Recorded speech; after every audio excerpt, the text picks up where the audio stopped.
All right, today we're going to talk about something that feels like it was ripped straight out of a sci-fi novel, but it's actually been a serious scientific idea for more than 100 years. It's an idea that might just make you rethink everything you thought you knew about traveling in space. For as long as we've been going to space, we've relied on brute force, right? These incredibly powerful, expensive rockets that just punch their way through Earth's gravity. But what if that's all wrong? What if there's a more elegant, way more efficient, and radically cheaper way to get around our solar system? So take a look at this. It looks pretty simple, doesn't it? You've got a satellite, a weight, and what looks like an impossibly long piece of string connecting them. But don't let that fool you. This is not just any old string. Yup, this is a space tether. And it's not just a cool concept. It represents a totally different way of thinking about how we use energy and create motion up there in the final frontier. It really could change everything. Okay, so what is this thing, really? And how in the world can a simple cable give us a rocket-free ride? Let's dive in and break down the core concept. At its heart, a space tether is basically just a very, very long cable that can do some amazing things, like creating artificial gravity or even generating power. But here's the really mind-blowing part. Its most revolutionary use is creating motion without any rocket fuel. And that's exactly why it could be so much cheaper than anything we're using today. All right, this is where things get super cool. I mean, how does a cable, just a string basically, push something in the vacuum of space? Well, it turns out there are two main ways this works, and honestly, both are pretty genius. So first up, you've got momentum exchange tethers. The easiest way to think of these is like giant cosmic slingshots whirling around in orbit. And then, on the other hand, there are electrodynamic tethers. These things are wild. They actually use a planet's own magnetic field to push off of, kind of like an invisible, frictionless electric motor floating in space. So let's dig into that first one, momentum exchange. Picture this. You've got this super long tether just spinning end over end in orbit. A spacecraft coming up from Earth can fly up and just grab onto the tip. The tether then swings it around and flings it into a higher orbit or maybe even on a path to another planet, all without burning tons and tons of fuel. Now, this diagram looks pretty basic, right? But the physics going on here is just beautiful. You see, the whole system, the skyhook, is rotating as it orbits the Earth. A spacecraft comes up and hooks on to the bottom tip at just the right moment. And wham! The skyhook's spin just transfers its energy and flings the craft into a higher orbit. And the best part? Not a single drop of rocket fuel was burned in that maneuver. Okay, now the second method is, if you can believe it, even more wild. These electrodynamic tethers are made out of a conducting wire. As that wire flies through a planet's magnetic field, say Earth's, you can run an electric current through it. When you do that, it creates a force, you get thrust.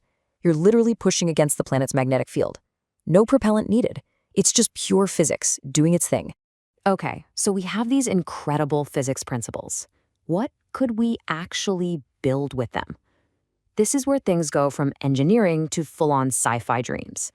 And you'd be surprised how long people have been dreaming about this stuff. You might think this is some brand new futuristic idea, but nope. The concept actually goes way back to 1895 with the legendary Russian rocket scientist Konstantin Tsiolkovsky. Then it got fleshed out over the years by other visionaries, and by the late 70s, even NASA was formally studying these systems.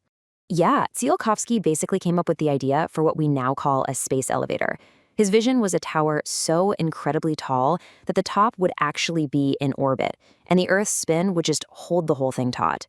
The only thing holding him back? The materials to build it just didn't exist back then. And this right here, this is a modern take on that same wild dream. It's called the Universal Orbital Support System. The idea is you go out, you capture an asteroid, put it into a really high orbit, and then just lower a tether down from it. You could use it to hang entire space stations in one spot above the Earth, a permanent anchor in the sky. All right. If the physics is sound and the ideas are so amazing, then where are they? Why aren't we using them right now? Well, as you can probably guess, actually building a cable that's hundreds or even thousands of kilometers long in space, that's maybe one of the biggest engineering challenges humanity has ever even thought up. And trust me, the list of problems it's long. It's really daunting. First, you need materials that are just ridiculously strong, but also super lightweight. Then that tether has to survive being constantly pelted by tiny meteoroids and space junk. In low Earth orbit, it actually gets eaten away by atomic oxygen. And that's not even getting into radiation damage and trying to control the crazy vibrations on a structure that long. I mean, let's just zoom in on one of those problems, space junk. Think about it. You have this long, thin string. All it takes is one tiny little piece of debris hitting it at 17,000 miles per hour, and snap, the whole thing is gone.